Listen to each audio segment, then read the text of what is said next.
Hey everyone, welcome to today's explainer. We're going to absolutely level up your Python skills by diving into two really powerful tools from the collections module. These are game changers for solving some incredibly frustrating everyday coding problems. Seriously, if you've ever spent hours agonizing over a crashed script at 2 a.m. just because of a single missing key, or you've scratched your head wondering why your data lost its precise sequence, you are exactly in the right place. Today, we're upgrading your standard dictionary toolkit. Okay, let's take a super quick look at our roadmap.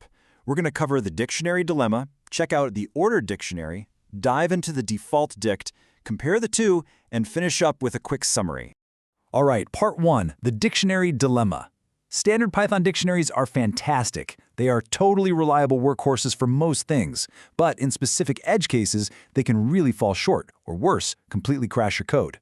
When you need absolute strict control over the sequence of your data, or when you're dealing with messy data sets where keys might just randomly be missing, that built-in dictionary suddenly starts showing its limits. So let's move right into part 2, ordered dictionary, and keeping the queue. Let's see how this first tool steps in when sequence is quite literally everything. So what's the big deal here? Well, fundamentally, an ordered dictionary guarantees that the order you put data in is exactly the order it stays in. It's a specialized dictionary imported straight from Python's built-in collections module. When you toss items in there, it commits that exact sequence to memory, and it absolutely refuses to shuffle your data around behind the scenes. Think of it literally like a line at your favorite coffee shop. The first person who enters the queue is, of course, the first one served. Order matters, right? Well, the ordered dictionary behaves the exact same way with your code's data points. It ensures total fairness and predictability in how your data is structured and retrieved later on. Now here's a really interesting piece of context. Before Python 3.7, standard dictionaries were kind of chaotic. They didn't maintain order at all. Because of that, the ordered dictionary used to be an absolute necessity. Today, though, modern standard dictionaries actually do preserve order. So a lot of developers wonder, wait, is ordered dictionary obsolete? Actually, no way. It absolutely is not, because it comes packed with some highly specialized extra features. For example, it gives you exclusive power user methods, like move_toEnd. This lets you easily and precisely manipulate the exact placement of your data. Think about trying to do this with a standard dictionary. If you wanted to push an existing item to the very back of the line, you'd actually have to go through the headache of completely deleting it and then reinserting it. But with an ordered dictionary, you just call move_toEnd and it shifts the data instantly and cleanly. It's built specifically for this kind of active sequence management. All right, part 3, defaultdict. It's time to banish key errors once and for all. This is the absolute bane of many developers' existence. Picture this. You're looping through a bunch of new data, and you try to access a key that just hasn't been created yet in your dictionary. Take a second to think about what happens, say, when you process a massive text file to count words, and you hit a word you have literally never seen before. Boom, you get hit with the terrifying key error, completely crashing your application.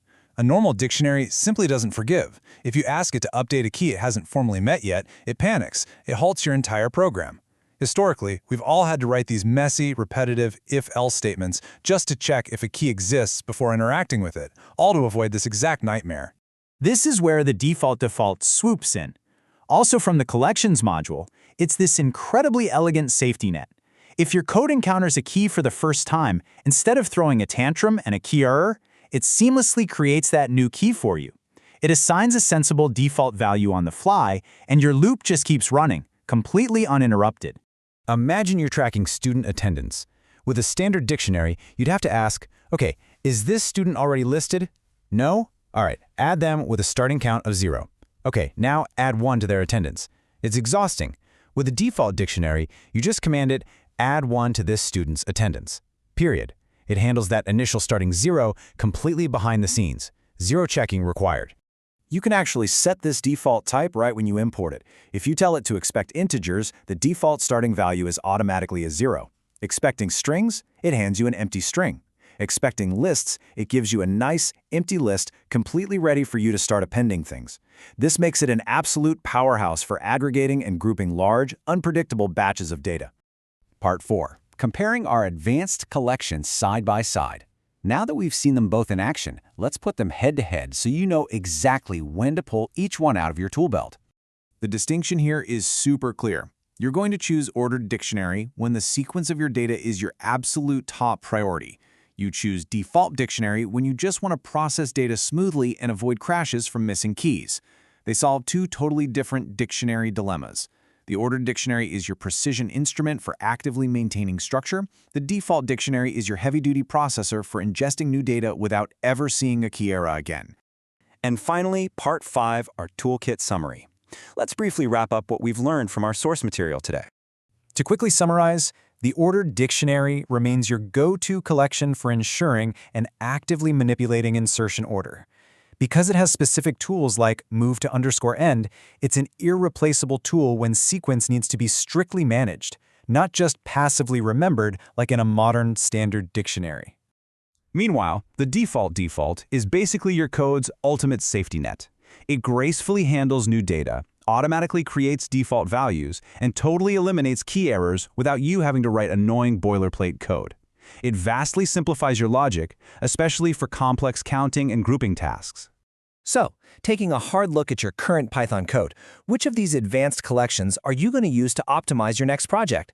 Are you going to bring strict structural order to the chaos using an ordered dictionary, or will you silence those application crashing key errors forever with a default dictionary? The choice is yours, and the power is now firmly in your toolkit. Thanks so much for joining me for this explainer. Now go write some robust Python.